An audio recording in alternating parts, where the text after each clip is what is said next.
Welcome to episode 10 of Julie's Creative Life. If you are new here, welcome. If you're a returning viewer, welcome back. Today's episode is going to be a little more vloggy style because, as I told you last week, my husband and I are moving. So it's been very busy. We closed on the house that we've purchased and we've just listed this current house.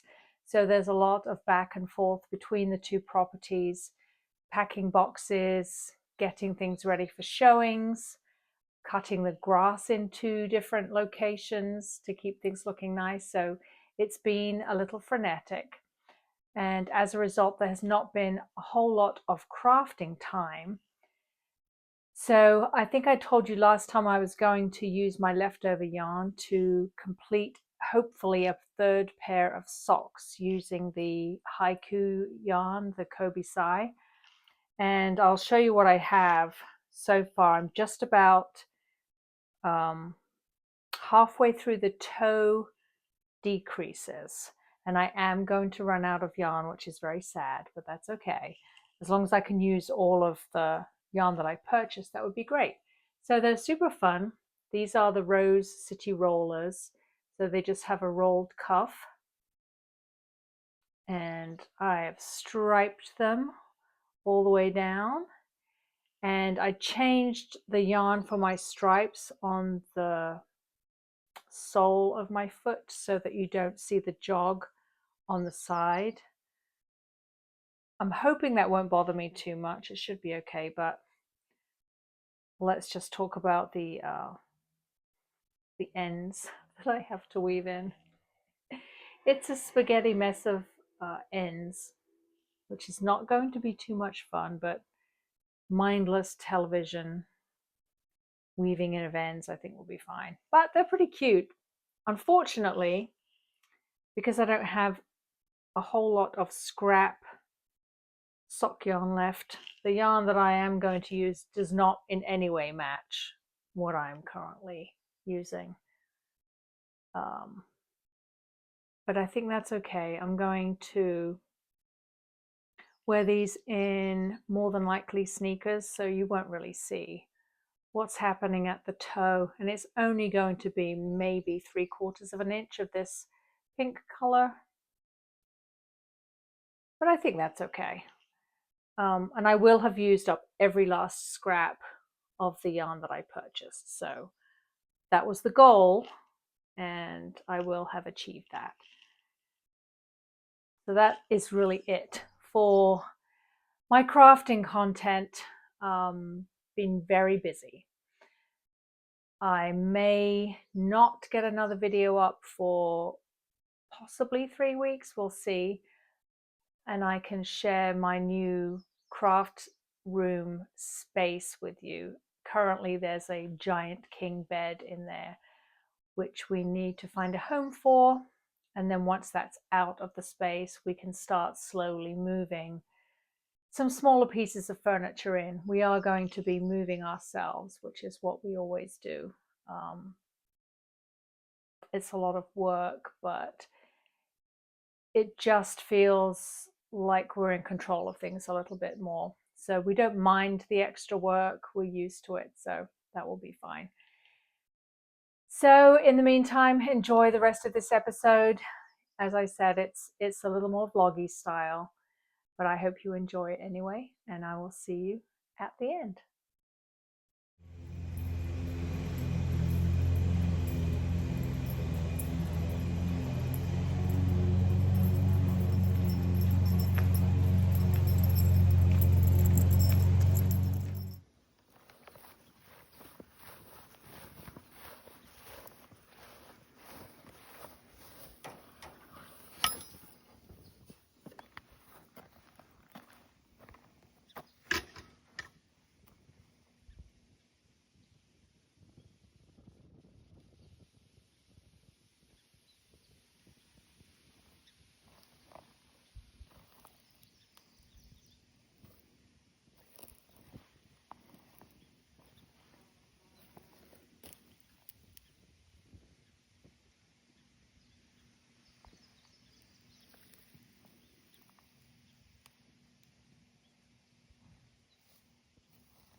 the chamomile from seed last year, and it is perennial, so I'm getting a jump on my chamomile flowers this year, which is great. I like to make chamomile tea, so I dry these flowers just on a baking tray in a hot room over a couple of weeks, and when they're dry I put them in a jar with a lid, and then I can brew chamomile tea whenever I like. It's one of my favorite herbal teas, and it's satisfying to drink it knowing that I grew these flowers. And even though we'll be leaving them behind, I have seeds so I can plant some more at the new house. And the more you pick, the more they bloom. And last year I didn't start getting flowers until August, so this is a bonus. So every time we come back to this house to cut the grass while it's on the market, I can harvest more chamomile. In the garden, which I will replicate at the new house, I have not only the traditional chamomile for tea,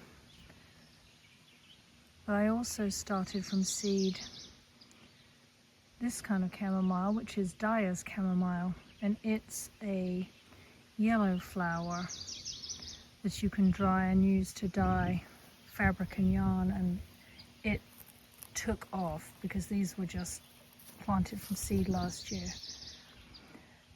They'll probably bloom in about another week, I would guess, and I will harvest some of those too and dry them and take them with me.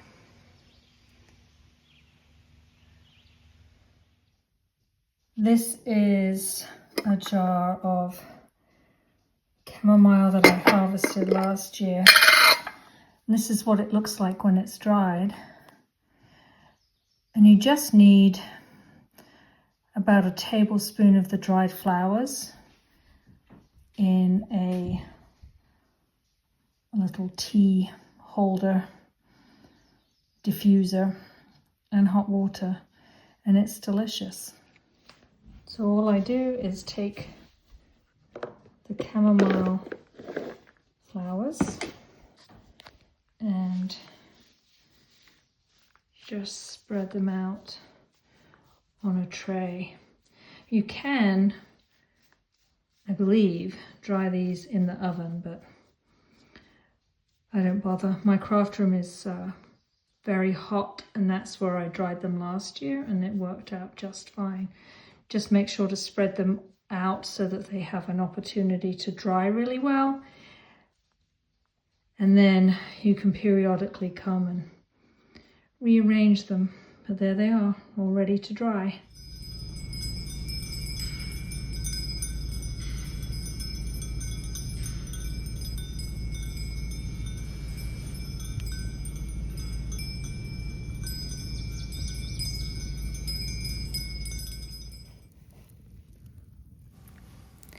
In a cupboard at the new house, I found an old cast iron skillet. It has quite a lot of baked on oil on it, which doesn't really show up too much in the video, but it does need to be cleaned up. So as we were having a fire in the fire pit, I decided to put the cast iron skillet in the fire to burn off the oil.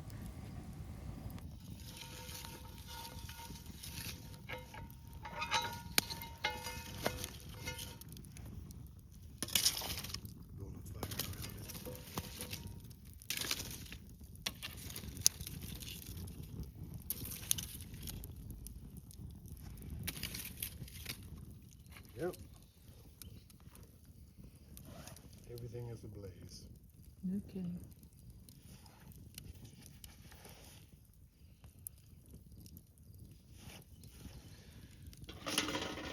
Put this down into that one.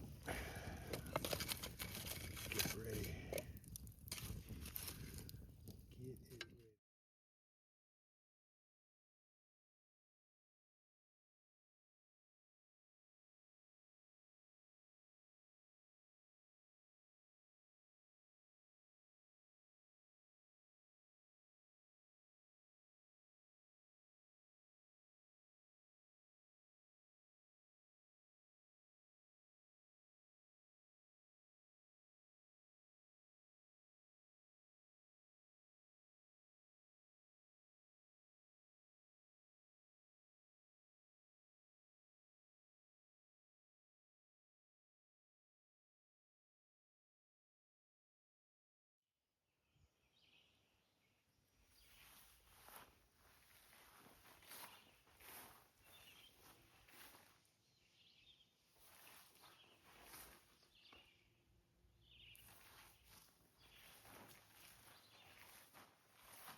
We've reached the end of episode 10.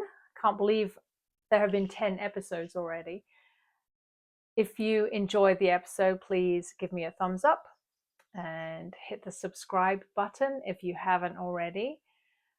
I'd like to keep growing the community. It's baby steps, and we're certainly growing the numbers, which is wonderful. And I look forward to seeing you the next time. Again, it's probably going to be a little light on the crafting and a little more vloggy until things get settled down. So hope you don't mind that. Just a little glimpse into the craziness of moving. So until the next time, happy crafting, happy knitting, happy crocheting, and I'll see you soon. Bye-bye.